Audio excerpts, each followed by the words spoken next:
Yo soy de las personas que piensa que toda la psicología es una psicología social, en el sentido de que no puede haber otra forma, ¿no? De que tengamos una experiencia de ser quienes somos, una subjetividad, etcétera, ¿no?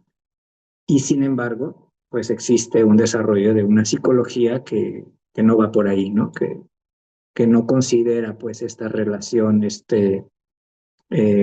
compenetración entre lo social y lo subjetivo, o lo social y lo psicológico, y que también está muy, digamos, o sea, está muy expandida. Esta idea es como el sentido común. Cuando nos dicen qué es la psicología, pues pensamos que es algo que viene en nuestro cuerpo y que es individual, que es personal, ¿no?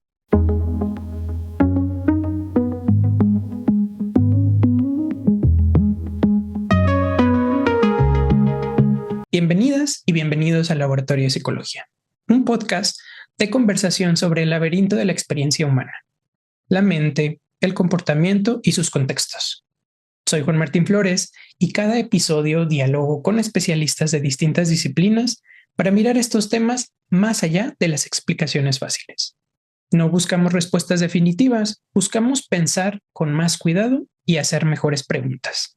Con esto en mente, continuemos.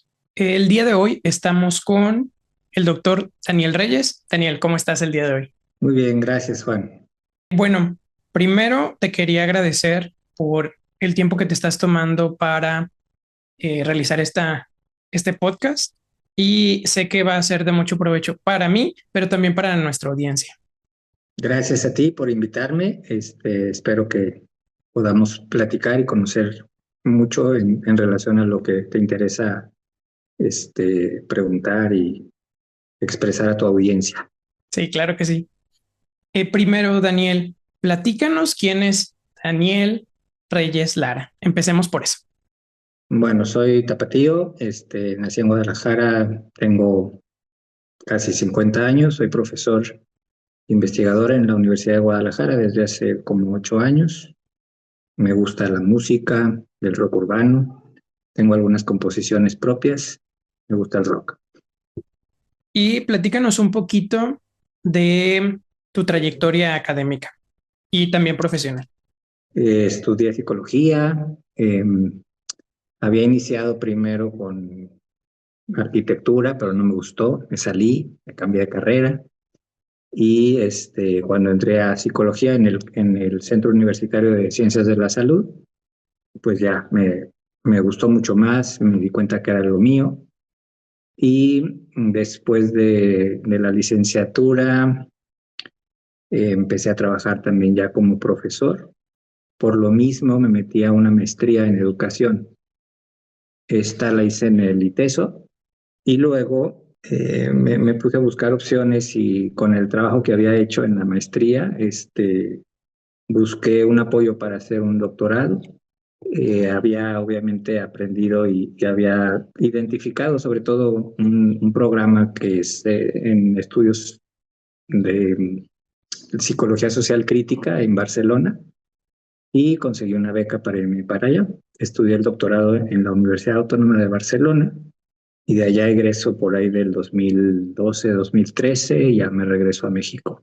¿Cómo fue la experiencia de hacer tu doctorado allá?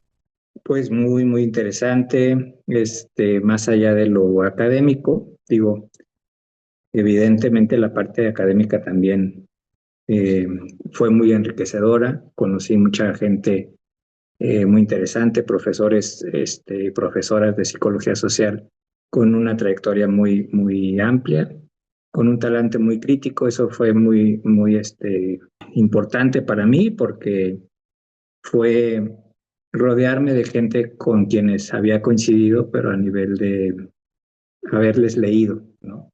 En cambio allá, pues ya conocerles precisamente a nivel personal y compartir también con estudiantes de todas partes de Latinoamérica, porque llegábamos gente de diferentes lugares de Latinoamérica, pues era muy, muy interesante. Y claro, pues la ciudad de Barcelona también tiene muchas experiencias que te hacen aprender mucho. Digo, relacionado a tu doctorado, creo que ese va a ser el tema del día de hoy. Me gustaría hablar sobre la psicología social desde un punto de vista en cómo a veces solo tomamos en cuenta o pensamos, o eso es lo que también a mí me pasa, que pensamos que yo soy quien toma las decisiones todo el tiempo. No, solamente yo desde mi mundo interno tomo las decisiones, pero me gustaría conversar sobre esto. Pero primero empecemos por qué es la psicología social. Pues es un área, una ciencia, una disciplina muy interesante para mí, muy compleja en cierto sentido, pero que este, aborda la manera en que la subjetividad puede entenderse como una serie de procesos, o sea, como un resultado de procesos que son interactivos, que son interaccionales, simbólicos, lingüísticos, políticos, históricos, ¿no? Creo que pone el foco en la manera en que todo lo que nos rodea afecta precisamente lo que mencionabas, ¿no? El cómo tomamos decisiones, incluso qué es lo que somos, ¿no? Qué es lo que definimos como lo que somos, está completamente impregnado de cuestiones sociales y culturales. Yo soy de las personas que piensa que toda la psicología es una psicología social, en el sentido de que no puede haber otra forma, ¿no? De que tengamos una experiencia de ser quienes somos, una subjetividad, etcétera, ¿no? Y sin embargo, pues existe un desarrollo de una psicología que no va por ahí, ¿no? Que no considera pues esta relación, esta compenetración entre lo social y lo subjetivo, o lo social y lo psicológico, y que también está muy, digamos, o sea, está muy expandida. Esta idea es como el sentido común. Cuando nos dicen qué es la psicología, pues pensamos que es algo que viene en nuestro cuerpo y que es individual, que es personal, ¿no? ¿Cuál dirías que es como la pregunta fundamental que intenta responder la psicología social? Pues eso, cómo influyen, cómo afectan las condiciones sociales o históricas en la formación de procesos de subjetivación y de estas subjetividades que finalmente son siempre cambiantes, ¿no? O sea, que están abiertos a una especie de flujo continuo que tiene que ver con el devenir de las personas en la sociedad, en el contexto en el que viven, ¿no? ¿En qué se diferencian, por ejemplo, la psicología social de sociología? Como que sería un ejemplo que se me ocurre. Bueno, precisamente en este esfuerzo por relacionar el cómo le afecta a las personas, ahí sí, de manera individual, toda esta serie de procesos sociales, como que la sociología eh, se enfoca más en entender la estructura de las sociedades, el modo en que está organizado, los cambios, ¿no? Y no atraviesa o no aterriza a la manera en que todo esto forma la subjetividad, forma la experiencia de las personas. Y en ese sentido, claro que son campos muy distintos. Había una forma clásica de ponerlo, ¿no? Como con estos diagramas. Entonces, pones en un circulito grande la sociología, en otro circulito grande a la psicología y los intersectas, ¿no? Y la parte del medio, aparentemente podría ser la psicología social. Yo creo que esa es una manera de entenderlo, pero que se queda corta, ¿no? Me explico, creo que la forma más fácil de identificarlo tiene que ver con poner a la persona en su contexto, ¿no? Hay un filósofo que se apellida Putman, que tiene esta metáfora para hablar de lo psicosocial o de esta especie de amalgama entre lo social y lo subjetivo. Y la metáfora que él utiliza, yo repito todas las veces que puedo en mis clases para seguir pensando en esa sustancia inseparable, ¿no? Y es el vernos como peces dentro de una pecera, intentando comprender a otros peces que viven en esa pecera, ¿no? Y la pecera sería obviamente la cuestión del contexto de lo social, tiene muchos niveles o dimensiones, ¿no? Pero la característica de la metáfora es que si tú como pez te sales de la pecera para intentar a ver los peces desde fuera de la pecera, pues puedes morir, ¿no? O sea, no vas a poder respirar. Y en ese sentido, lo social es eso que los peces respiran dentro de la pecera, ¿no? Entonces, nosotros como personas estamos siempre inmersas en la sociedad, nunca fuera, nunca somos gente ajena a un entramado de relaciones sociales que nos conforma. Y en ese sentido, ya no es esta intersección entre la sociología y la psicología, sino que lo psicosocial está formado precisamente por eso que se respira en la pecera. Y otra metáfora que está muy interesante para entender esa relación es la del bucle, ¿no? Hay una idea de la banda de Moebius, no sé si las este, oído nombrar por ahí. Es una imagen de una banda que hace una especie de círculo infinito, eh, en el que uno de repente va, si se pone del lado B de la banda, digamos, de repente va avanzando y se ve del otro lado, ¿no? Es una especie de efecto óptico, pero o sea, esa es otra metáfora que me gusta mucho para pensar la manera en que se relaciona lo subjetivo con lo social, pero en ese sentido de que es algo que está contenido, que está dentro de esa red de relaciones que evidentemente además tienen una historia, ¿no? Que están dadas en un contexto cultural, lingüístico, político, ¿no? Y ahí es donde hay otra serie de cuestiones que nos interesan a la psicología social, pero por su manera de afectar, o sea, sin dejar de perder de vista el interés también por lo subjetivo, por lo personal. Durante esta conversación o lo poco que llevamos, creo que hemos escuchado mucho la palabra subjetivo. Cuando hablas de subjetivo, ¿a qué nos referimos? Es para mí, creo, o sea, yo retomo, no estoy hablando de conceptos propios, ¿no? Sino de autores de la psicología social. Pero cuando hablo de subjetividad, sobre todo, estoy pensando en la experiencia que tenemos como personas de sentirnos nosotros mismos, ¿no? Esa idea de que somos alguien, de que somos una persona, de que somos un yo, ¿no? Es la subjetividad. Mm, sería como una definición, digamos, Foucaultiana de la subjetividad, Ujú. que está relacionada con otro, que es esta idea de los procesos de subjetivación, ¿no? Decías en tu pregunta esta cuestión de tomar decisiones, ¿no?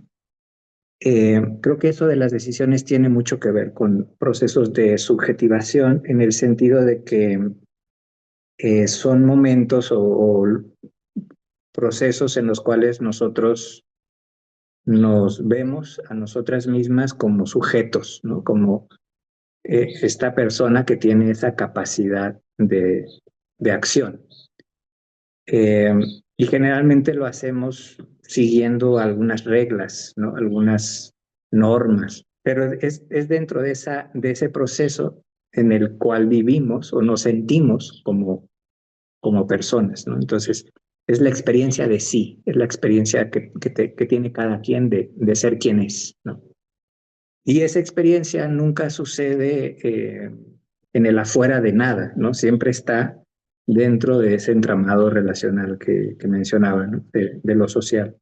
Entonces, un ejemplo que se me ocurre dentro de la psicología social estudia la subjetividad, esta relación entre la subjetividad y lo social, ¿no? Llamándose lo social ambientes familiares, contextos económicos, contextos socioeconómicos y en general los contextos que involucran a más personas, ¿no? ¿Hasta ahí vamos bien? Si Sí, voy mal, me puedes decir, ¿eh? de acuerdo, ¿no? Sí, pues Ok. Entonces, la subjetividad es la experiencia que tengo yo de sentirme yo, ¿no? Para yo poder decir, yo soy Juan Martín, eh, todo eso está relacionado en dónde nací, cómo nací, quiénes son mis padres, quién, bajo qué normas o qué religión tuve una crianza, bajo qué normas sociales, bajo qué cultura tengo, ¿no? Hasta bajo qué país y qué zona, porque en el norte del país y en el sur, pues somos diferentes también, ¿no? Aunque somos parte del mismo país.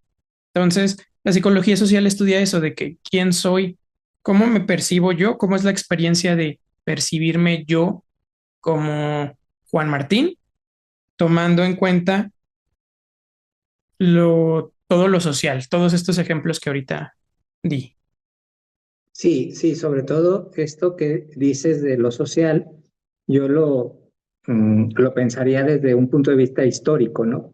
Y aquí viene la cuestión de ser seres, digamos, únicos, ¿no? Pero no tanto porque nuestras características vengan dadas solamente por esta cuestión quizás genética, ¿no? Que se transmite en el ADN, etcétera, y que te da ciertas características físicas, ¿no? Sino precisamente por toda esa historia en la que Juan eh, tiene tiene que pensar o intentar recordar a partir de el haber vivido y haber nacido en cierta circunstancia, en cierta sociedad, en cierta época, ¿no? En la que existieron todas esas condiciones y que fueron parte de su experiencia, ¿no?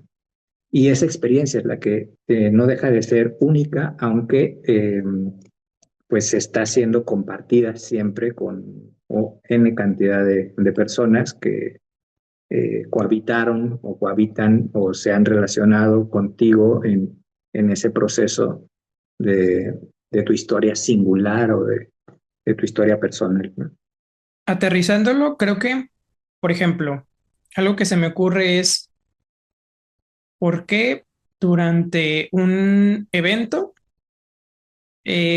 o durante la escuela o durante una conferencia, mi comportamiento es quedarme callado y escuchar primero. Entonces, el contexto social que influye en cuanto a mi idea de estar sentado, en cuanto a mi idea de estar callado y la decisión que yo tome de mi comportamiento, está regido por el contexto en el que estoy. Eso sería como un ejemplo, ¿o no?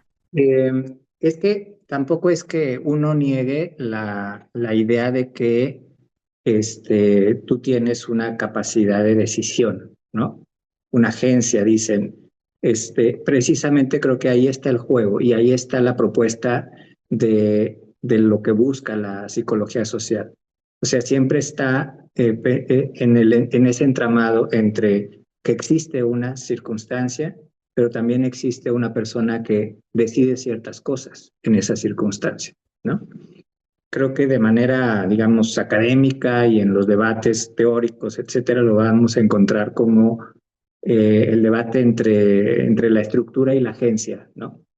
Existe una, dijimos, como circunstancia social, pero esa circunstancia social generalmente puede ser analizada y pensada con una gran cantidad de cosas, ¿no? Como lo dijiste hace rato, ¿no? La estructura económica, política, la cuestión cultural, la cuestión lingüística. Todas estas son determinaciones sociales, ¿no? Que de alguna forma le imponen a las personas, pues eso, cierta condición. Sin embargo, al menos en la psicología social que a mí me interesa y me parece interesante.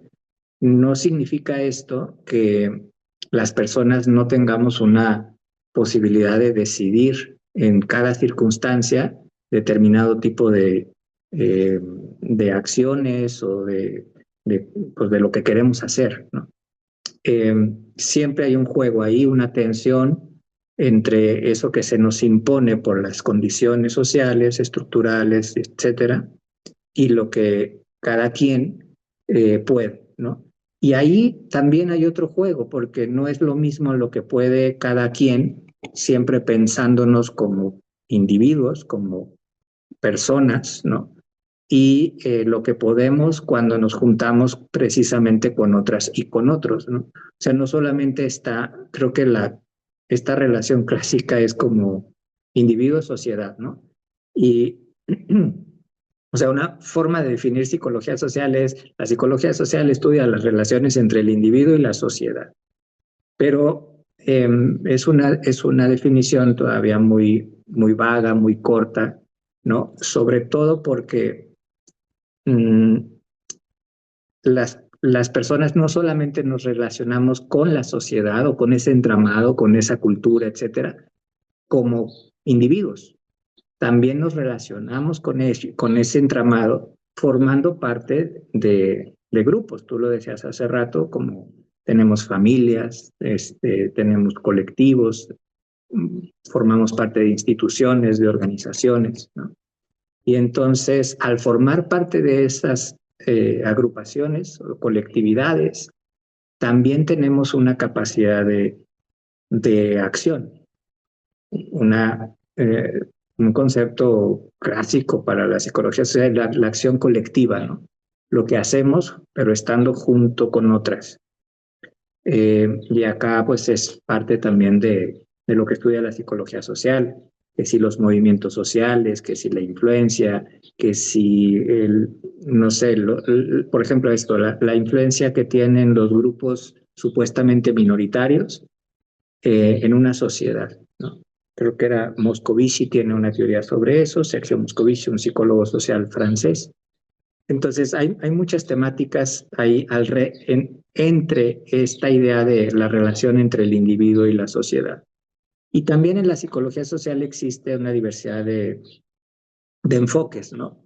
Yo te he contado hasta ahorita mi propia forma de entender la psicología social, pero es una psicología social crítica, construccionista, ¿no? Que eh, no es la que todo el mundo desarrolla, ¿no? La psicología social, como por su historia tiene aparentemente 100 años, ciento y pico de años en términos institucionales de considerarse ciencia, etcétera.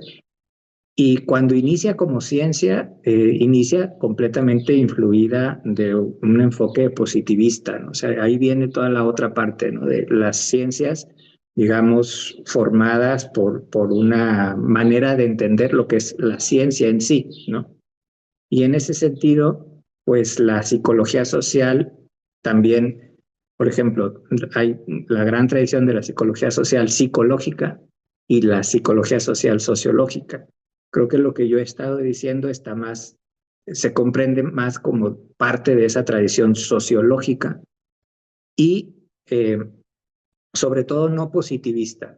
Y voy a tratar de explicar esta parte de lo no positivista. La psicología social positivista hace la separación de lo social por un lado y lo psicológico por el otro. E intenta pensar en cómo se influye, cómo le influye la sociedad al individuo o a la inversa, ¿no? Pero tiene una forma de pensar lo social y lo psicológico como entidades separables, externas una de la otra, ¿no? Y entonces trata de hacer, esa es la pregunta, ¿no? Como, ¿cómo influye una cosa en la otra cosa? Pero cada una es una cosa distinta. Y eso es algo que yo no comparto ese enfoque, ¿no? Yo no trato de no verlo así. ¿No? Obviamente también de repente dices, bueno, pues ya lo estoy viendo así porque también tengo esa influencia, ¿no? Sí, o Porque a sea, es veces así lo vemos. Sí, como sí. la separación mente y cuerpo, que ahora lo estamos haciendo de manera social, individuo, sociedad. Claro, claro, no, sí, es que ese es el esquema, de hecho, la psicología en general casi siempre piensa la psicología social así. Ah, es que nosotros estudiamos al individuo y lo psicológico, lo emocional, incluso lo cognitivo, todo lo que pasa en la mente, o sea, como una sustancia completamente separada. Y los psicólogos sociales hacen eso que tiene que ver con cómo ahora sí tratan de meter a la persona en la sociedad, pero no desde el punto de vista de que precisamente la persona está completamente conformada por lo social, porque está dentro de la pecera, ¿no? O sea, es una forma distinta de enfocar lo que se considera lo social y lo subjetivo. Por eso yo hablaba de esta metáfora, tanto de la banda de Moebius como de la pecera y los peces, ¿no? En, en, en la psicología tradicional y en la psicología social tradicional siempre está esta distinción tajante de que hay una cosa que es lo social y otra cosa que es lo subjetivo, ¿no? Eh, pero si te fijas en la definición de subjetividad pensada como una experiencia que tenemos de ser nosotras, de todas formas, para tener esa experiencia de que somos alguien, necesitamos que otras personas nos reconozcan como alguien. O sea, hay una mirada relacional de la subjetividad. La subjetividad nunca está fuera de la pecera. Eh, y en el otro paradigma, en el paradigma positivista, incluso pues es como adecuado para pensar en hacer experimentos que midan, que establezcan esta influencia, que comprueben que hay una influencia de las personas en el individuo. Y hay un experimento clásico, ¿no?, de la psicología social positivista, que es el de un señor que se apellidaba Triplet. No sé si lo has revisado por ahí, pero en las clases es famoso porque se supone que fue un primer experimento donde comprueba, científicamente hablando, con un experimento, que la gente influye en el comportamiento individual. ¿Y cómo lo comprueba? Bueno, él lo que hizo fue medir el rendimiento de un ciclista en un ciclódromo cuando daba vueltas en N cantidad de tiempo, estando solo en el ciclódromo. Y luego miden lo mismo, el rendimiento en N cantidad de tiempo, pero estando en un ciclódromo lleno de personas. Y evidentemente el rendimiento de cuando está con las personas, pues es mejor, ¿no?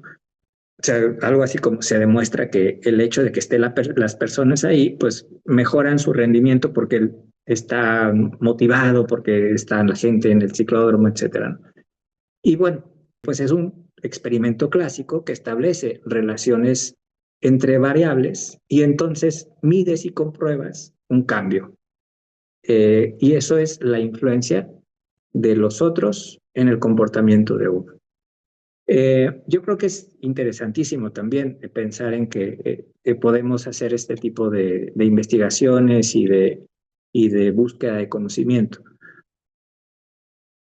Pero creo que la psicología social va un poco más allá de pensar en estas relaciones causales, ¿no? Sería como lo trata de enfocar la mirada positivista. Y en el caso de lo psicosocial o de la psicología social, psicosocial, lo que está en el centro muchas veces es cómo incluso la propia forma de entendernos como personas, pues está completamente permeada de significados que son compartidos con otras y con otros, ¿no? La identidad misma es un concepto muy estudiado por la psicología social en este sentido, ¿no? Hay propuestas, pues, de teorías psicosociales que nos hablan de cómo eso que somos, la identidad, que quizás es una forma, una variable de entender la subjetividad, ¿no? Pues está siempre en permanente transformación, en permanente cambio. Cambio con quienes estamos, ¿no? Y en ese sentido, pues no se piensa la identidad como una esencia o algo que incluso ya viene dado antes de que nazcas, ¿no? Que esa sería también otra tradición muy arraigada en nuestro pensamiento occidental por toda la influencia, por ejemplo, religiosa, ¿no? Creer que nuestra alma es algo independiente, como decías hace rato, separado del cuerpo, ¿no? Y entonces de repente el alma llega y se te mete al cuerpo o viene de alguna otra parte y está allí. Y esa es tu esencia, ¿no? O tu forma más auténtica de ser, ¿no? Esas miradas esencialistas creo que son pues propias de otra perspectiva, ¿no?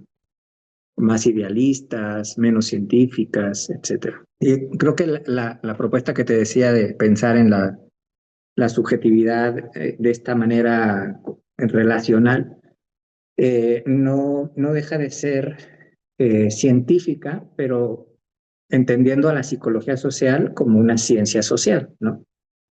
No como la ciencia positivista de el método científico, etcétera, etcétera. Ok, creo que ya voy entendiendo porque mi idea sí era esta separación entre el individuo, la sociedad y cómo interactúan, porque sí, creo que hasta donde yo voy es la forma en la que he aprendido sobre psicología social, que es esta interacción. Entonces, muy interesante. Me gustaría conocer un poquito más sobre este marco y creo que hacia allá podemos ir, ahora que ya establecimos el marco desde donde vamos a dar los ejemplos. Me gustaría que conforme fuera pasando la conversación, fuéramos como, si es posible, hacer como una diferencia entre un marco teórico y el otro. Pasemos un poquito a las cosas que influyen o que estudia también la psicología social. ¿Cuál es el papel de las normas sociales en la vida cotidiana? Híjole, a ver, es todo otro tema, ¿no? Apasionante y estudiado históricamente de diferentes formas, ¿no? Yo creo que, bueno, para responder tu pregunta sobre el papel, digamos que sirven como guías, ¿no? Para el comportamiento. Pero vuelve a ser creo que el cuide de la parte de las normas es cómo es que se forman, ¿no?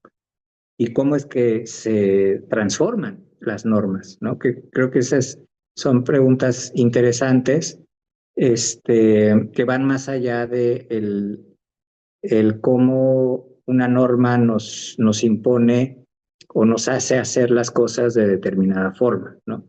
Y vuelvo a poner, creo que el énfasis en el carácter histórico, precisamente de las normas, ¿no? Voy a tratar de dar un ejemplo sin meterme en muchos vericuetos, ¿no? Pero porque son también temas complejos. Pero pensemos en que ahora se habla mucho del mandato de género.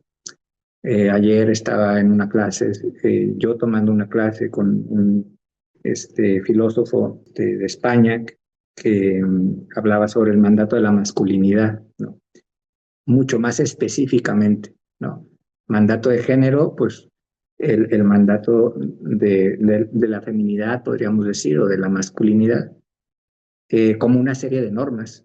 Yo me acuerdo ya desde la carrera, ¿no? Se hablaba mucho ya del cuestionamiento a los roles tradicionales de género, ¿no?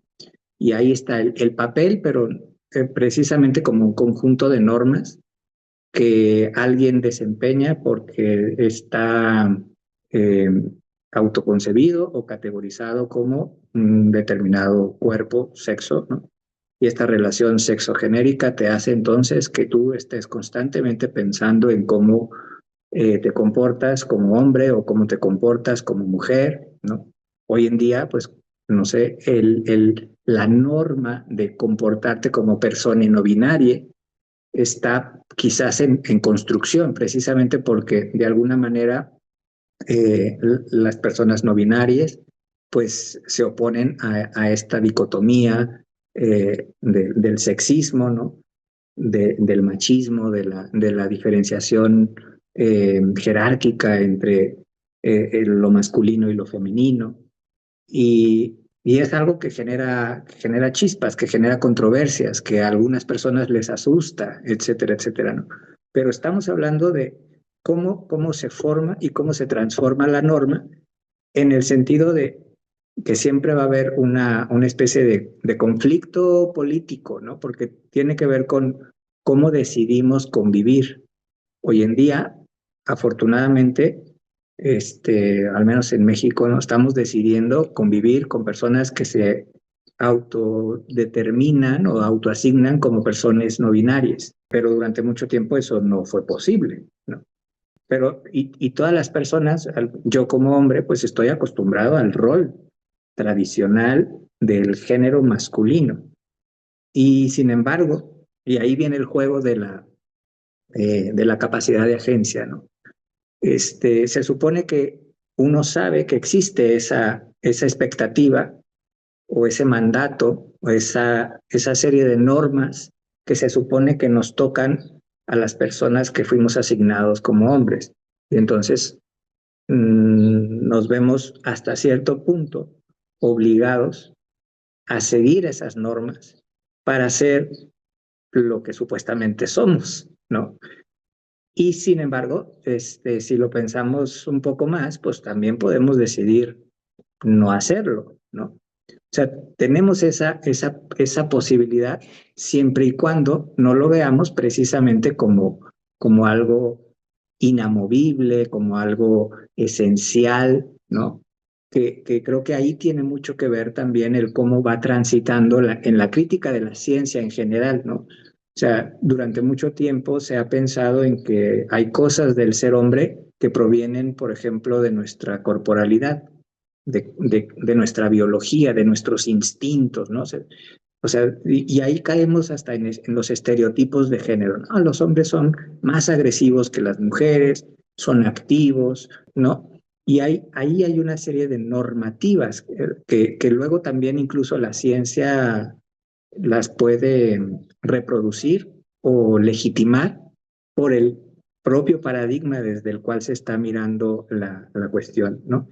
Y ahí es donde creo que tiene mucho valor, mucho peso, mucho sentido el hacer una psicología social crítica, en el sentido de que se cuestionen esos discursos científicos que más que nada promueven pues unas normas, ¿no? Con las cuales pues bien podemos no estar de acuerdo. Sobre todo pensando en estos roles tradicionales, en estas lógicas dicotómicas, en esta jerarquización, en esta devaluación de lo femenino frente a lo masculino, etcétera, etcétera, ¿no? Y ahí es donde creo que tiene juego político importante la acción de la psicología social en tanto a ir mostrando cómo en realidad estas normas están siendo impuestas o están siendo construidas o se intentan mantener porque les conviene a ciertos grupos. Ahora pasando de las normas en sí, vamos a ver quién las construye o una parte de quién las construye y cómo ejerce este poder para que se sigan haciendo, ¿no? Aquí tengo una pregunta en cuanto a cómo influyen las instituciones en esta relación de poder en la forma que una sociedad produce y legitima, ahora hablando de las normas del conocimiento, si es que le podemos llamar así. Claro, a ver, déjame ver si entendí la pregunta también. Creo que, o sea, ahorita quieres hablar un poco más de cómo las instituciones también sirven o no para decir qué es lo normal en términos de lo verdadero, ¿no? Y de ahí ir transicionando al poder y luego al conocimiento. Déjame pensar porque creo que el ejemplo que se me ocurre ahorita, que tiene que ver con lo que me vas a preguntar también de la tesis del doctorado, ¿no? Ujú. Por ahí escribí con transformaciones que se han estado viviendo en las instituciones universitarias.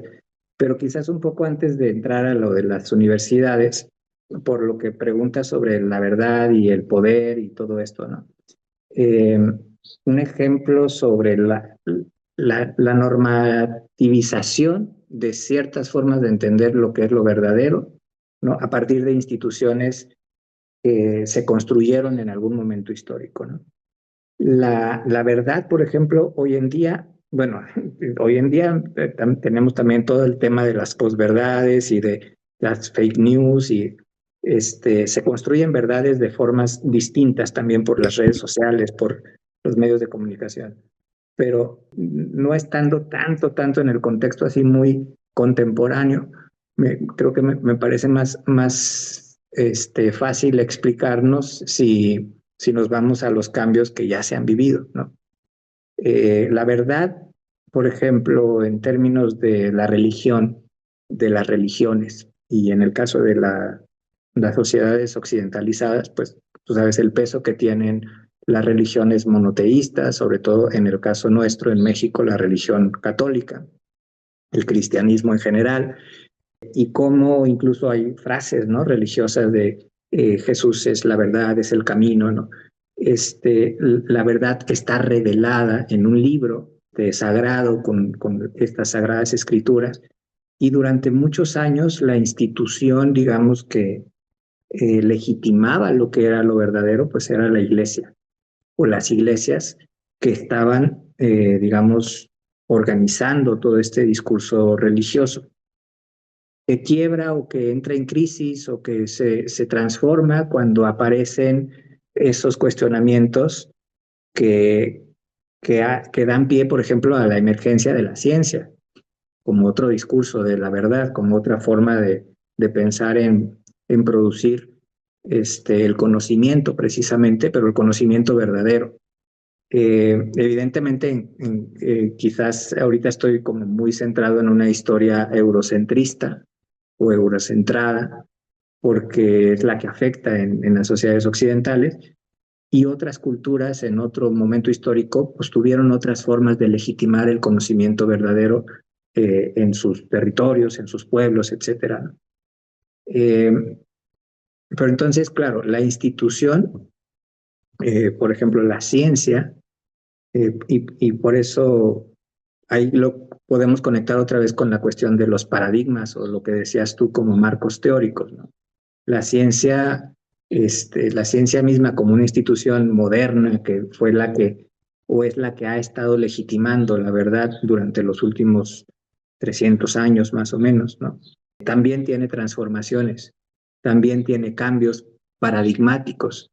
Hay un libro muy famoso de bueno, es un físico, pero pues es un libro sobre las epistemes, ¿no? Los paradigmas precisamente es un concepto de él que se llama Thomas Kuhn, la estructura de las revoluciones científicas, ¿no?, que precisamente analiza históricamente como diferentes cambios en teorías científicas que durante un cierto tiempo fueron consideradas verdaderas y luego se tuvieron que desechar porque se encontraron nuevos datos, nueva evidencia, etcétera, ¿no? Y entonces hay esa transformación en términos del juego de legitimación. Y ahí es donde entra institucionalmente hablando, en el caso de la ciencia, la epistemología, ¿no?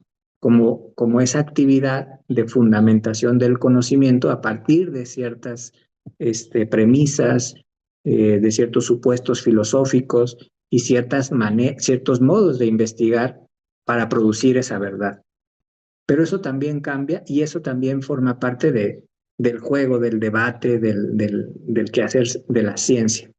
La metodología, ¿no? ¿Con qué método produces el conocimiento y cómo a la hora de que cuando haces una investigación decides optar por tal o cual método y tal o cual camino, eso te permite precisamente pues mostrar lo que estás haciendo para llegar a las conclusiones a las que llegas. Esa es parte del proceso de legitimación, pero ese proceso de legitimación está basado en normas, otra vez, ¿no?, con lo de las normas, en reglas, en caminos, en métodos, en pasos que te permiten decirle a la comunidad de gente que estudia sobre lo que tú estudias, ¿no?, que pues seguiste esos pasos y que llegaste a cierto resultado. Por eso creo que también vale la pena ahí pensar en la verdad como algo que se va construyendo también socialmente. como algo que no puede llegar a ser absoluto. Y ahí otra vez me vuelvo a colocar en un paradigma no positivista, ¿no? Porque al contrario, el positivismo te va a decir que la ciencia es, o sea, la posibilidad de llegar a la verdad generalizable, absoluta, ¿no? Objetiva, neutral, etcétera, etcétera, ¿no? Que es un paradigma hegemónico todavía dominante y que sin embargo tiene muchos cuestionamientos, sobre todo desde las ciencias sociales en general, la psicología social, esta que te he estado tratando de contar desde mi punto de vista, también hace esa crítica. Y bueno, ahí va formando parte del debate, ¿no? De cómo se legitima hoy en día lo que consideramos verdadero o falso, ¿no? Y creo que todo esto todavía está en el ámbito de antes de la gran influencia que tienen hoy en día los medios, ¿no? El mass media, la internet, ¿no? Las redes sociales, las aplicaciones, ahora la inteligencia artificial inventando cosas, no sé, por poner un ejemplo así que no tengo tan analizado, pero ahorita está en el aire, digamos, en el aire de esa sociedad en la que estamos, ¿no? Que hay quienes dicen que murió Benjamín Netanyahu, ¿no? Y hay quienes dicen que no. Y ponen un video y ponen otro y dicen por qué sí, dicen por qué no. Y ahí hay todo un juego de legitimación de qué está sucediendo, ¿no? Y cómo nos podemos enterar si es verdadero o no que ha muerto un personaje de vida como este tipo, ¿no? Entonces aquí, como a lo que contestaste, la pregunta era cómo las instituciones legitimizan lo que llamamos verdad. Por ahí empezamos, Sí, ¿no? Ok. sí. Y específicamente en cuanto a las instituciones educativas, ¿cómo han estado cambiando? Porque nos dijiste que las normas es importante estudiar cómo se forman, pero también cómo se transforman. Entonces, en este sentido, en cuanto a la legitimación de la verdad, a cómo se produce el conocimiento, qué roles o qué es lo que qué es lo que se ha transformado en las instituciones educativas, que es una de las cosas que me llamó la atención de tu tesis doctoral. Gracias por la pregunta, Juan. La tesis y el trabajo, bueno, se pregunta o parte de inquietudes que tienen que ver como con precisamente hasta qué punto nosotras decidimos, ¿no? ¿Qué temas investigamos? ¿Cómo los investigamos? ¿Para quiénes los investigamos? Y que son cuestiones que uno tiene que estar decidiendo cuando trata de hacer una investigación, para hacer una tesis, para descubrir algo, etcétera, ¿no? Pero desde ese estar reflexionando, ¿no? Sobre hasta qué punto nosotras decidimos sobre esas cuestiones, también está la parte de identificar los cambios organizacionales que estaban aconteciendo en las universidades en las que yo estaba transitando, ¿no? Precisamente por mi trayectoria académica. Te conté que, pues, en la Universidad de Guadalajara, la licenciatura en psicología, pues ahí me tocó que como cambio institucional hicieran reformas para hacer un sistema de créditos que básicamente era ponerle una puntuación a N cantidad de horas cursadas con el fin de que en algún momento cualquier estudiante de México pudiera hacer un semestre o dos en Estados Unidos o en Canadá, porque estaba toda esta vertiente del Tratado de Libre Comercio muy reciente. Luego estudié la maestría en estudios en educación y procesos cognitivos y ahí había toda una propuesta de trabajar con procesos de auto intervención en donde tú haces una reflexión sobre cómo es tu práctica docente para que demuestres que haciendo esa reflexión puedes generar ciertos cambios. Y luego cuando estudié el máster y el doctorado en Barcelona, eh, el doctorado tuvo que hacer unos cambios para ajustarse a la conformación de lo que se conoce hoy como el Espacio Europeo de Educación Superior. Entonces, precisamente en mi trayectoria me tocaron ciertas circunstancias que estaban dando cuenta de cómo las universidades estaban siendo transformadas, orientándose bajo criterios más empresariales, ¿no? Y en Barcelona tuve la oportunidad de conocerlo además a partir de una serie de movilizaciones, de oposiciones, de grupos organizados estudiantiles y académicos que estaban en contra de que se hicieran esas reformas, porque estaban viendo que implicaba una mercantilización del conocimiento más, digamos, pues, más institucionalizada, ¿no? O sea, eran universidades públicas también. En casi toda mi trayectoria he estado en universidades públicas, excepto cuando estuve en el ITESO. Pero incluso en el ITESO como universidad privada también se percibían estas lógicas internacionales que, vamos, en términos discursivos es como la sociedad del conocimiento, ¿no? Y la introducción de políticas, sobre todo de gestión, que fueran a la par con los cambios de la gestión empresarial. Entonces es eso, ¿no? Empezar a pensar que las instituciones de educación superior o las universidades se organizan y se gestionan ahora o desde esos ayeres con criterios empresariales. ¿Qué quiere decir esto?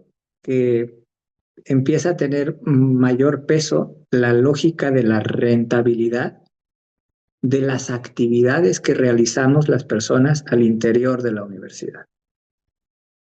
¿Cuáles son esas actividades? Pues las clásicas, o sea, la universidad es una de las instituciones más longevas, ¿no? Viene incluso desde época del medioevo, ¿no? Tiene incluso como antecedentes los monasterios, y hay toda una historia de las universidades medievales. En el caso de Latinoamérica, pues se introducen las universidades cuando estamos viviendo la colonización y somos todavía virreinatos, etcétera, ¿no? Entonces, son instituciones eminentemente patriarcales. Durante muchísimos años de la historia de las universidades no transitaban por las universidades las mujeres, por ejemplo. Y entonces tienen toda una serie de normas que vienen de esas pautas, digamos, históricas, de esas culturas instituidas desde aquellos ayeres. Pero las universidades modernas ya se consideran, pues, organizaciones, digamos, igualitarias, ¿no? Y eso con todo y que durante muchos años en las universidades modernas tampoco las mujeres podían estudiar. Y los principios bajo los cuales se organizan, pues tenían que ver sobre todo con responder a los intereses del Estado, ¿no? O sea, la universidad pública, si piensas ya no en el poder de la iglesia, ya es el poder del Estado. Hubo esa separación iglesia-Estado y entonces las universidades modernas son estatistas. No todas, pero los modelos europeos son universidades estatistas o que deberían de tratar de atender a los intereses del Estado. Y los cambios que se han estado viviendo en todo este último periodo más neoliberal, pues tienen que ver con transformar esas instituciones, introduciendo lógicas más bien del mercado, de la empresa, y entonces esas actividades se tienen que rentabilizar. Vuelvo a, ¿qué son esas actividades? La enseñanza-aprendizaje, la investigación y la extensión o la difusión del conocimiento, ¿no? La docencia, lo que hacen los profes, lo que hace el estudiantado, lo que hace quien investiga, ¿no? Es decir, que en cuanto a rentabilidad, que las acciones generen, que sean productivas y que generen ingresos o retribuciones económicas. Sí, Okay. esa es como la mentalidad, la racionalidad neoliberal, digamos, ¿no? Es tratar de hacer no solamente eficaz o eficiente el proceso de gestión de todas estas actividades, sino hacerlo rentable. O sea, siempre ha habido desde la práctica de gobierno esta lógica de, bueno, si vamos a gobernar, pues que lo que hacemos, lo que hacen quienes gobiernan, pues tiene que ser eficiente, ¿no? Tiene que ser útil y hacerse de la manera que cueste lo menos posible, ¿no? Ese es un criterio, digamos, todavía liberal, todavía económicamente lógico dentro de la pauta de que no sea un gasto oneroso, ¿no? Para el Estado, la educación en general. Pero ese criterio se intensifica, ¿no? O al menos eso es parte de lo que el análisis de la tesis visibiliza, ¿no? Y que tiene que ver con ese cambio. O sea, tampoco estoy encontrando ahorita diciéndote esto el hilo negro, sino es mostrar esa transformación, esa historia de cambio, de transformación al interior de, en este caso, las instituciones de educación superior públicas, ¿no? Que cada vez más la lógica de gestionar es pensar en que no solamente cuesten lo menos posible, sino que además sean económicamente productivas, que le generen una ganancia al Estado. Y lo que no genera ganancia, entonces empieza a ser marginado, empieza a ser considerado como no interesante, no productivo. Y eso ya tiene efectos en términos de qué temas son los que más se van a investigar, qué temas son los que van a ser más relevantes.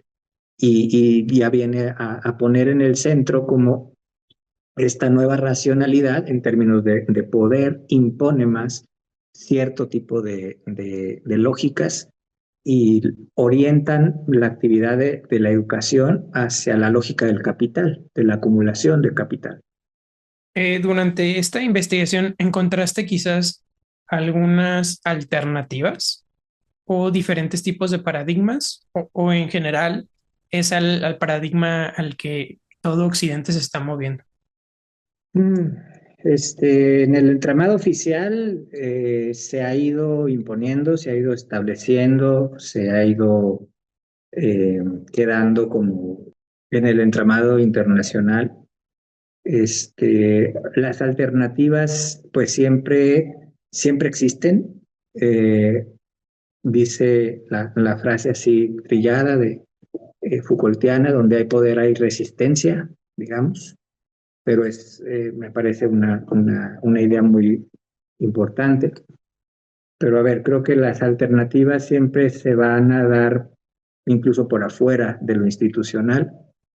Ya en Barcelona me tocó conocer varios intentos, varias experiencias de universidades autónomas, de universidades experimentales, de universidades que se intentan mantener por fuera incluso de la lógica del Estado, ¿no? Creo que esas son las alternativas cuando en el Estado se reduce la alternativa al nivel del mercado, ¿no? En el caso de las publicaciones, por ejemplo, hay todo otro proceso de privatización del conocimiento que tiene que ver con, hay incluso empresas que aprovechan los recursos públicos para que se investigue sobre cuestiones que les interesan a estas empresas, que luego las patentan y entonces lucran con lo patentado. Y eso es una especie de expropiación del conocimiento, que es un conocimiento producido en principio con la inversión del Estado, o sea, con la inversión pública. O sea, entonces el dinero público se usa para hacer la investigación, pero luego el resultado de la investigación se privatiza y le sirve a una empresa para lucrar. En esta lógica de privatización del conocimiento producido, no hay alternativa, ¿no? Porque el propio Estado está permitiendo esa privatización. ¿Cómo? Gestionando la universidad como una empresa o haciendo que lo público quede en manos de algunos empresarios. Y vuelvo a la pregunta de la alternativa, ¿no? Existe, por ejemplo, el movimiento del copyleft, de la Creative Commons, de las licencias que permiten que el conocimiento, sobre todo el conocimiento producido en universidades públicas con presupuesto público, pues sea difundido y compartido sin que se convierta en algo con lo que se lucre, ¿no? Entonces, completamente contrario a la lógica de los copyright y del derecho de autor, etcétera. El copyleft, por ejemplo, como alternativa propone, ¿no?, que sí se reconozca la autoría de las personas que participan en tal o cual investigación, pero eso puede hacerse sin que eso signifique que solamente un autor, una autora, un grupo de autores puede lucrar con la venta de lo que produjo. O sea, el conocimiento es libre y lo único que se solicita en todo caso es que se reconozca la autoría de tal o cual, ¿no? Y ese es en ese sentido una especie de alternativa a las lógicas de mercantilización del conocimiento, de privatización de los resultados de investigación, etcétera, etcétera.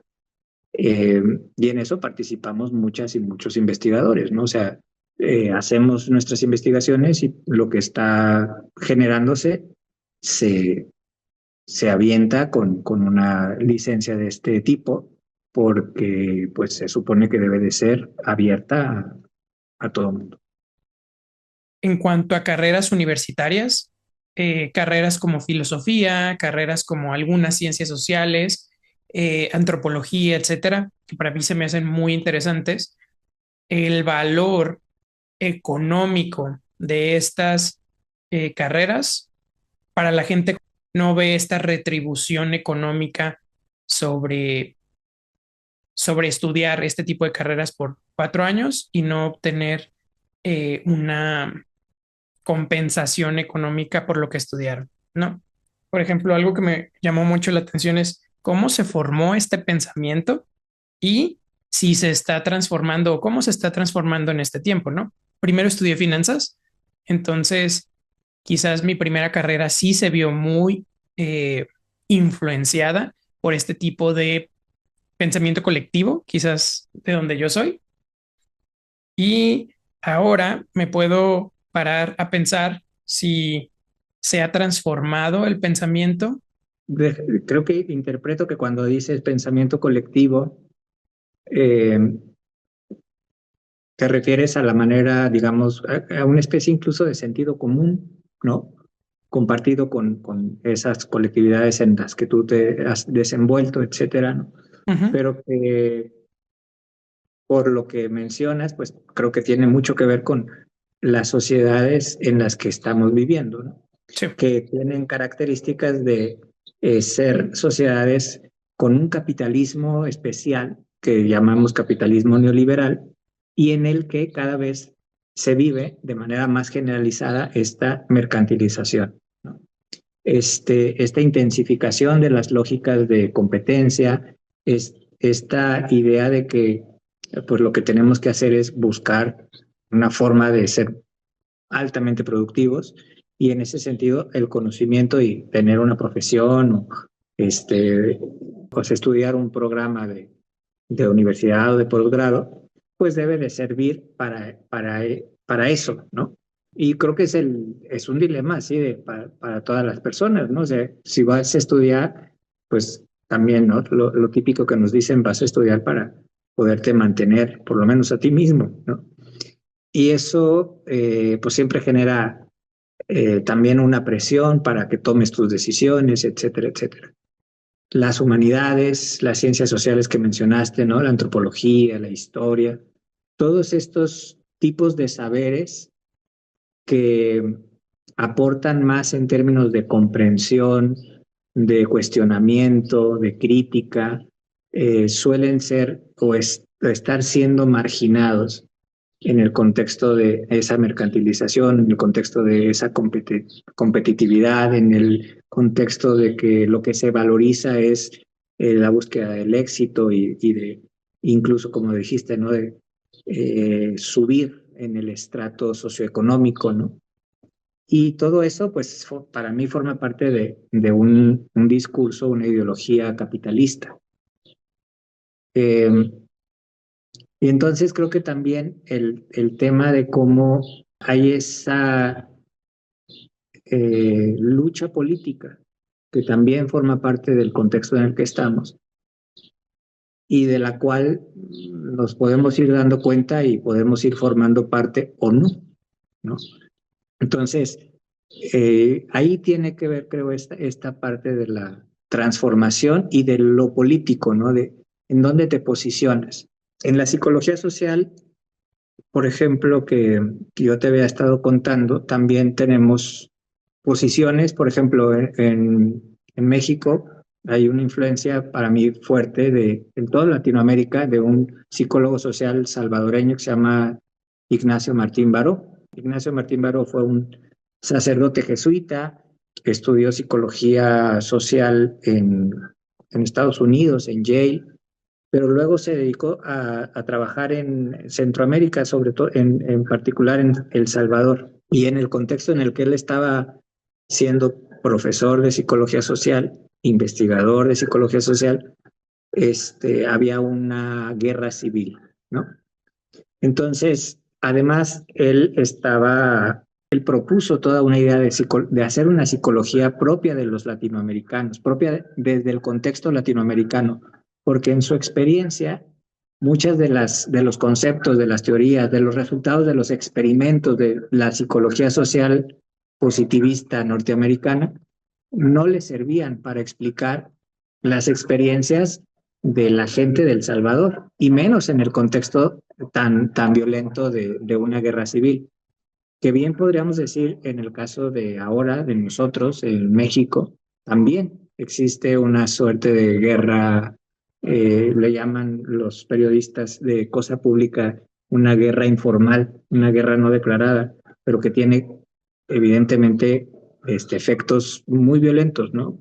Personas desaparecidas, eh, violaciones a los derechos humanos por todas partes, a los periodistas, etcétera, ¿no? Muchas violencias, los feminicidios, la violencia de género, etcétera. Entonces vivimos en un contexto bastante violento hoy en México. Y en esos contextos me parece importante que se vaya viendo este uso de la psicología social o este posicionamiento de la psicología social que hacía Ignacio Martín Baró.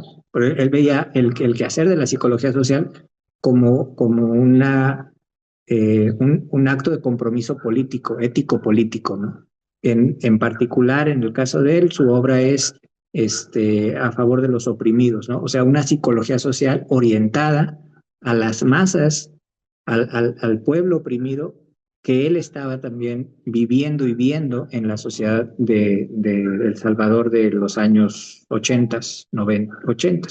Y entonces pone el énfasis en el quehacer de la psicología social como un acto de compromiso político con la transformación de las situaciones de opresión, de desigualdad. Entonces le da un énfasis mucho más activista, político, de buscar organizarse con las personas para que transformen sus condiciones de vida. Yo coincido con esa posición y sin embargo también me gusta la propuesta de concentrarse en la parte de la comprensión de los procesos, de cómo los procesos subjetivos están relacionados con el contexto, ¿no? Y que le dan énfasis a la dimensión simbólica, al cómo construimos el significado de las cosas que estamos haciendo, ¿no? Y que son procesos más teóricos, más pues de leer, de comprender, de analizar, de interpretar, matizar, ¿no? Y que para eso pues también necesita ciertas condiciones. O sea, no cualquiera se puede dedicar a hacer una investigación durante 3, 4 años sin pensar en qué va a comer el día de mañana. Entonces, claro, ahí hay condicionantes para esto. Por eso vuelvo al impacto, ¿no? de la psicología social de la liberación, pues evidentemente también está influida porque las circunstancias obligan, ¿no? a que lo principal sea la lucha política, porque las condiciones de vida de la gente están en una situación en la que no resulta éticamente responsable no hacerse cargo de eso, ¿no? Pero igual ahí son decisiones, ¿no? O sea, no sé si esto tiene que ver con lo que me decías, creo que tú mirabas un cambio personal que estás viviendo y que tiene que ver, creo yo, con un desplazamiento político de hacia dónde quieres continuar. ejemplos más de la vida cotidiana que cualquier persona pudiéramos entender sobre la psicología social? ¿Se te ocurren como algunos ejemplos más, menos macrosociales? Híjole, esta es una de las que uso para clases, ¿no? Sí. En unos grupos les pido un ensayo precisamente, analiza algo de tu vida cotidiana desde una de estas perspectivas, ¿no? La parte de lo simbólico se mete mucho con este asunto del análisis de la vida cotidiana, de las cosas más superfluas, más del día a día, de todo lo que hacemos a veces sin pensar por qué lo hacemos, ¿no? Pueden ser analizados desde la psicología social. O sea, justo ese sería el agua, ¿no? De la pecera, la vida cotidiana. Ni si, no, o sea, y ese es otra bronca. Yo creo que yo soy un poco más sociológico en ese sentido porque me gusta más todo este rollo macrosocial que te he estado contando también, pero no, la psicología social tiende hacia poner el foco en esa parte de la interacción de la vida cotidiana, de las relaciones interpersonales, de los hábitos, o sea, es que toda la vida cotidiana es psicosocial, ¿no? Pero se vuelve, luego también se vuelve, no sé, puede ser como impertinente o estar cuestionando todo lo que hacemos todo el tiempo, ¿no? Luego te conviertes en una mala persona, ¿no? Porque estás preguntando todo el tiempo, pero ¿y esto por qué? Pero, y entonces, ¿no? Pero sin duda, todo lo que dudamos, sentimos, las cosas que hacemos como ritual día a día, ¿no? Pueden ser analizadas en ese sentido, porque al final de cuentas son los que luego se convierten en cosas que normalizamos, ¿no? A ver, un ejemplo, porque creo que sigo dando vueltas, pero de los ensayos, ahora sí que me voy a ayudar de lo que me entregan las estudiantes y los estudiantes. El interaccionismo simbólico de George Herbert Mead, un psicólogo social clásico del siglo pasado, ¿no?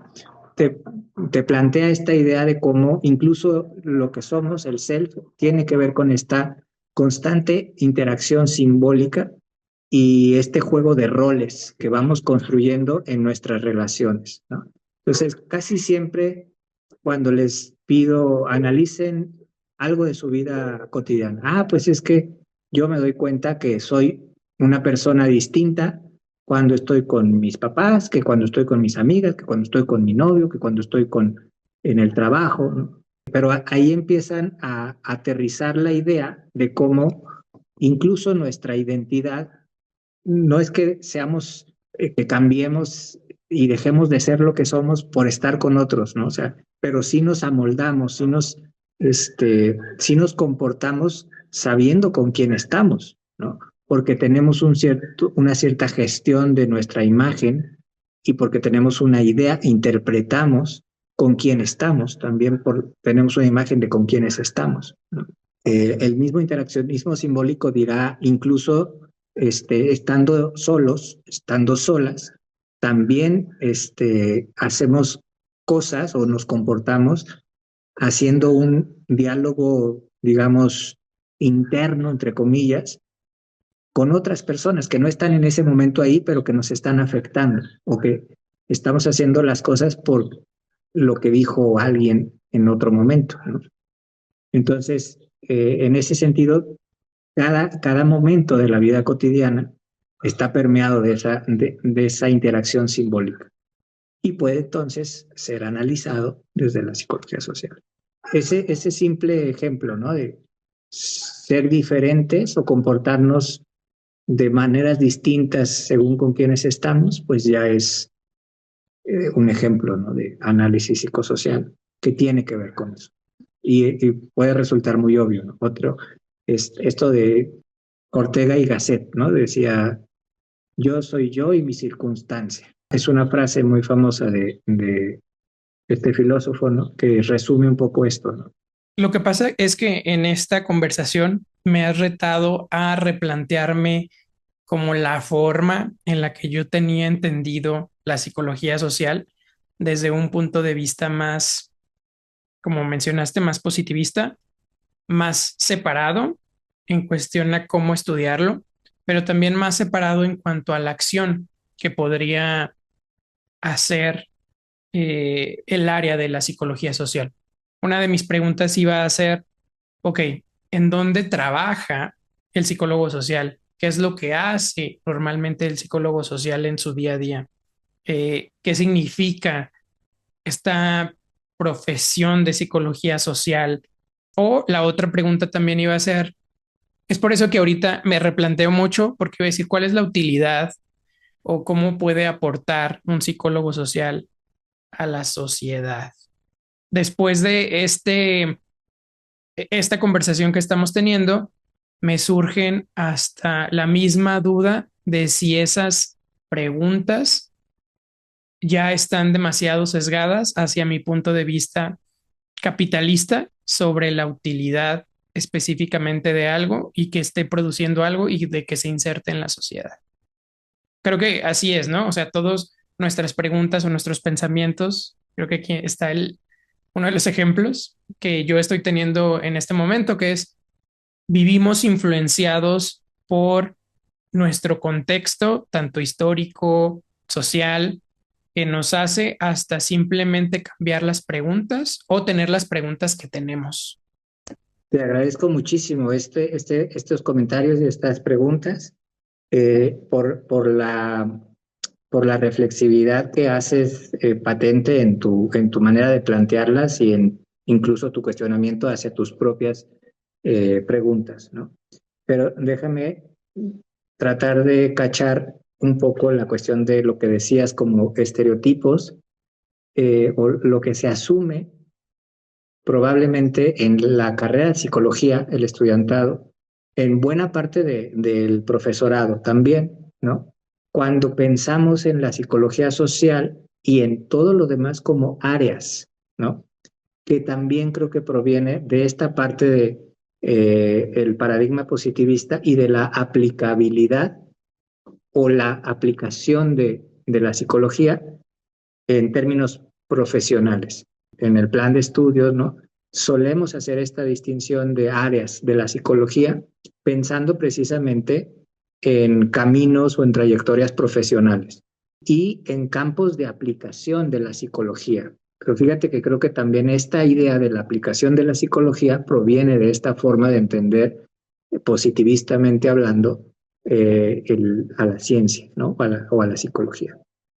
Y también pues de que hay una historia, tradicionalmente estos lugares del ejercicio profesional, entendidos como áreas, pero que reproducen esta lógica de un campo de aplicación y un lugar de, digamos, de generación de conocimiento que sería el área básica, ¿no? La psicología básica por un lado, la psicología aplicada por el otro.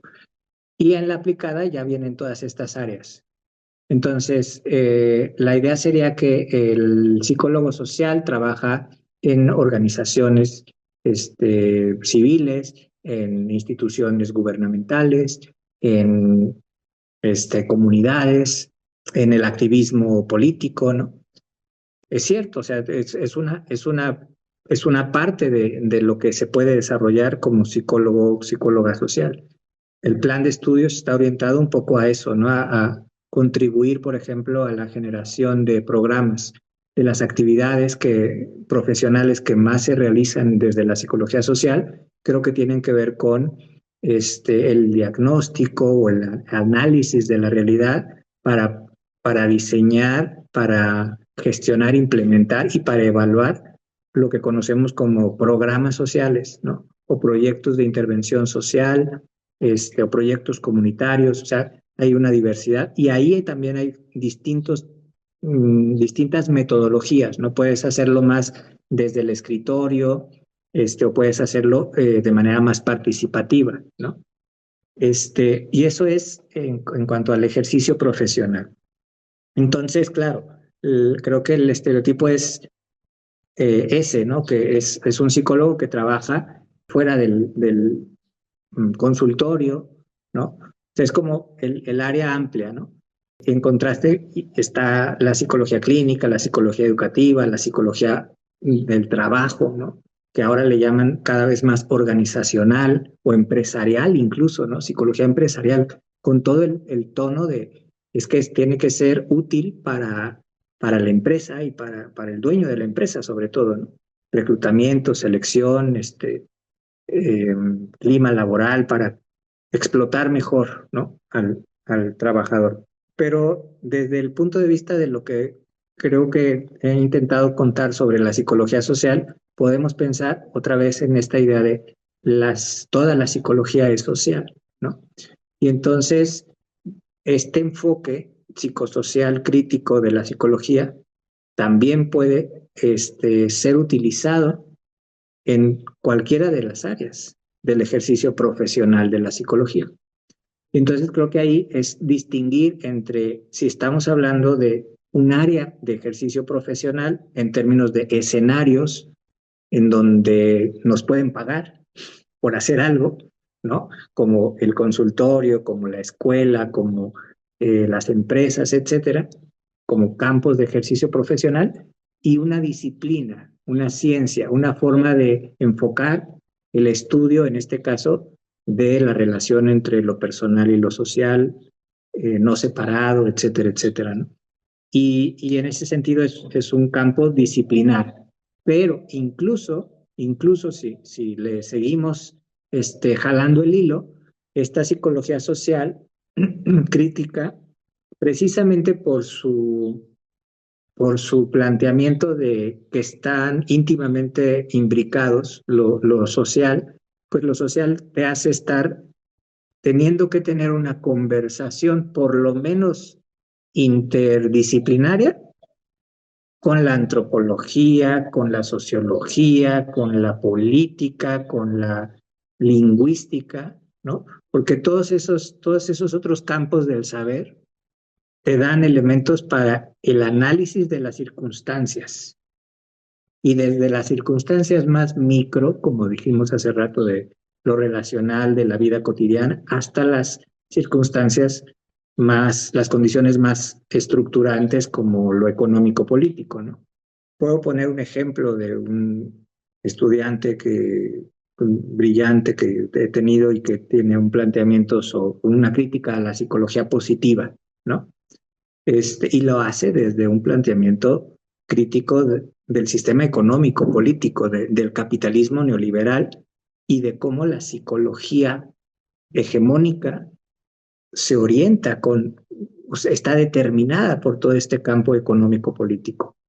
Y es una corriente muy fuerte actualmente en la psicología, ¿no? La psicología positiva, el coaching, muchas de estas cosas pues son muy útiles en términos también de utilidad, pues de productividad.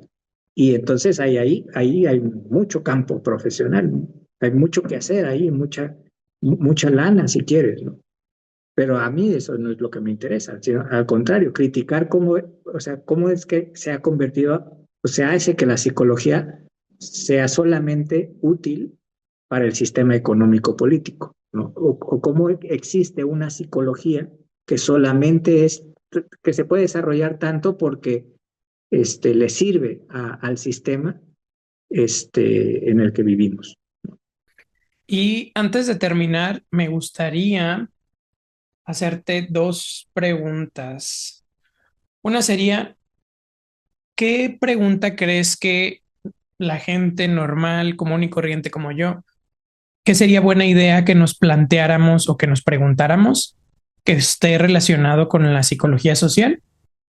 Y la otra es, ¿qué crees que cambie cuando estudiamos la psicología social desde diferentes perspectivas? Por ejemplo, hoy hablamos desde lo social y desde lo positivista, ¿no?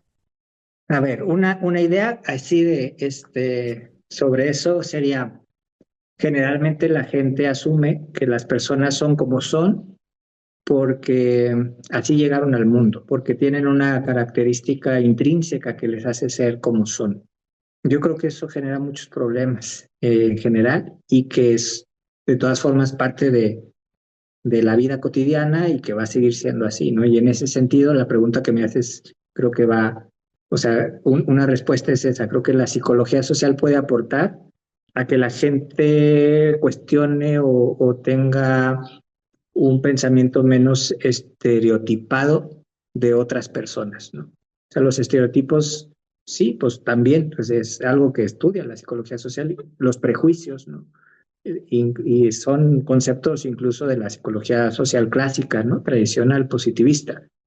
Pero creo que pues es identificar ese tipo de formas de funcionar en la vida social es muy útil para cualquier persona y para disminuir conflictividades, violencias, ¿no? Para tener una mejor disposición a escuchar, a entender, a comprender a la otredad. Creo que esa es una de las cosas que puede aportar el conocimiento de la psicología social. Mejorar entonces formas de convivir, ¿no? Atender pues a esta cuestión de la diversidad humana, entendiendo precisamente que esa diversidad proviene precisamente de pues, estas múltiples circunstancias en las que cada quien deviene, ¿no? Y entender que no, que las personas no somos como somos de una buena vez y para siempre así, ¿no? Que no estamos determinados, que no somos intrínsecamente de alguna forma u otra, ¿no? Que podemos cambiar, que muchas de las cosas que hacemos pues tienen que ver con nuestra trayectoria histórica, nuestras condiciones materiales, etcétera. Y una pregunta que crees que vale la pena que nos hagamos nosotros como audiencia y que nos llevemos para pensarlo. Una pregunta, eh, Solo una. pues que nos preguntemos cómo contribuimos a cambiar esta realidad en la que vivimos.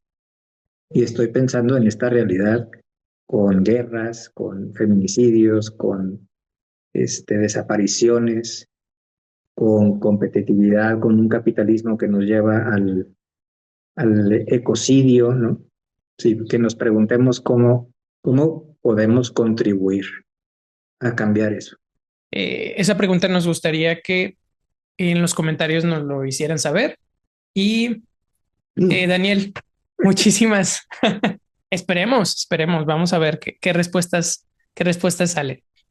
Y Daniel, muchísimas gracias por haber estado el día de hoy teniendo esta conversación que, como te lo mencioné, hasta cambió el guión que tenía en mente y hasta las preguntas que te hice. Entonces, no solo lo disfruté, sino que también me cuestioné en tiempo real con lo que pensaba. Muchas gracias, Juan.